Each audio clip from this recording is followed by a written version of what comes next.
The first thing to do is get a reference picture. If you draw from imagination, you can guarantee it's going to look awful unless you're some master drawer. So make sure you always start with a reference picture. Start out with basic shapes. When I'm starting a picture, I always fill in really square sort of shapes. I never really worry too much about curves and stuff. That all comes later. When you get all the basic shapes out, then you can start adding all the details like the eyes and the nose and the curvier parts of your picture. And that leaves you to be able to do some really nice fluid line work. If all the parts of your picture are already in place, it makes it really easy to do your line work.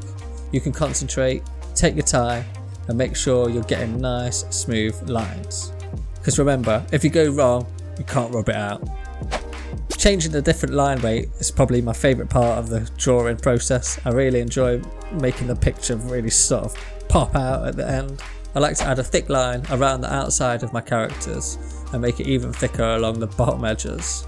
As it goes into the distances, make it thinner so it looks like it's fading away. Number 5, practice a lot. You're going to need to practice lots and lots, and don't feel down if your pictures aren't going how you want them to.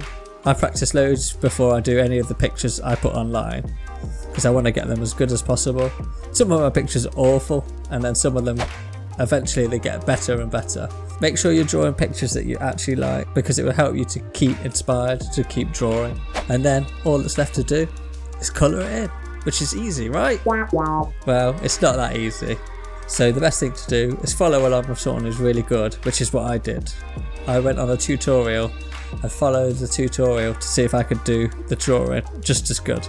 So check it out and see how I did.